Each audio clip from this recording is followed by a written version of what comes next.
Hi, welcome to Todd's Tips. I'm Todd Barsness, a full-time voiceover talent, and Todd's Tips is a feature of VO Marketing Pro.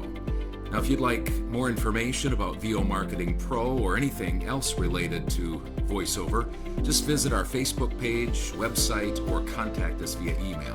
The links are located here. But here's the title of my thoughts today. Busy with voiceover? No problem. Slow with VO? What to do? What to do when you're slow in voiceover?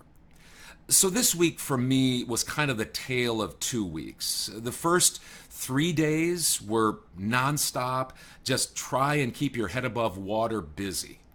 The last 2 days, Thursday and Friday, it's been slow. The million-dollar question is this. Let me say this. The million-dollar question isn't so much, what do I do when I'm chugging along with work? That's actually, in some ways, the simple part. What do? You work behind the mic. You communicate with clients you're currently working with. You make sure the work is getting done perfectly and on time. And maybe you do a few other things, important things, like in your wheelhouse auditions, some invoicing, maybe some other miscellaneous, own your own business tasks. Of course, that takes skill and know-how. But the bigger question is, what do I do when I'm not busy with actual VO work? This is where being a business person comes into play. What attitudes and actions we have and take when we're not busy with projects is oftentimes what separates those who stay afloat in business and thrive and those who drift and list and eventually sink.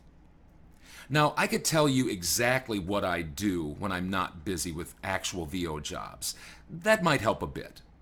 But my concern with that is that it would cause some people to just copy that plan. And every single VO talent is different. We have different goals, we have different strengths and weaknesses, we have different financial situations, different family dynamics, different ages, etc.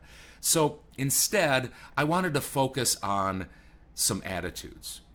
Whether it's school, sports, business, or life in general, attitude is key. In fact, attitude before any action is key. So let me give you some things that I've been thinking about. A proper attitude is critical, even more foundationally critical than doing all the right things. Successful business attitudes when you are not busy are as follows. First, don't go up and down based on your busyness. I know lots of VO talent who are happy and upbeat when they're busy doing VO jobs, and they get down in the dumps when they aren't busy with projects. And I know it's easy to get discouraged and lose hope. But when you get down and discouraged, you don't think and act rightly.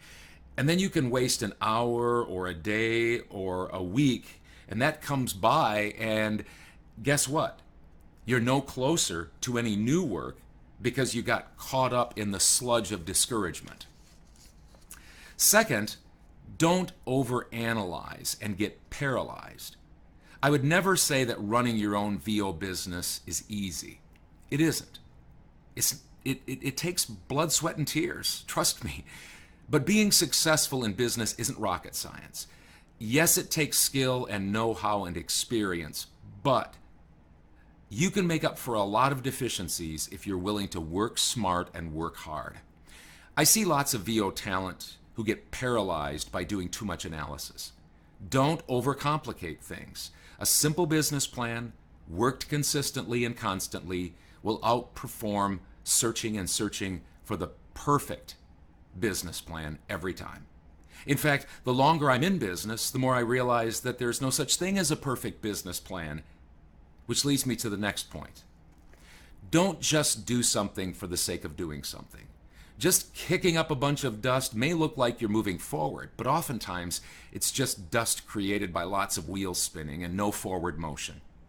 People stay in business and are successful in business when they keep their wits about them. Don't panic. Don't just start doing this and that. Stop for a few moments. Collect your thoughts. Remember the things that brought you some success in the past. Or maybe some words of wisdom from someone who is successful. and then urgently but carefully map out a strategy. And lastly, don't become infatuated with peripheral activities. Stay the course. It's easy when you're slow to want to spice up your life a bit with things that won't in the end get you busy with voiceover jobs. Lots of VO talent, if they're not busy with clients, they turn to social media and posting all over the place, and or trying to see if there's a new VO guru who can get them work fast and easy, and on and on. I'm not telling you that you shouldn't post on social media, of course not. Nor am I saying not to investigate new and better ways to do business. But it can't be at the expense of doing the right things. You know, the things that provided you with the work that you had when you were busy. Don't use the good feelings of overindulging in social media or a quick fix approach that the latest VO coach is selling to get you off track of doing the right things the right way. So I know I went through that very quickly, and if you wanted a copy of that or whatever, you can certainly get that, or just watch the video again. I guess that would be the best thing. But those are some attitudes about what to do when you're not busy in voiceover projects at that point. And I think those things that you do when you're not busy are very, very important. Thanks a lot for joining me for Todd's Tips. And if you'd like more information about VO Marketing Pro or anything else VO related, visit our Facebook website or contact us via email. The links are listed here.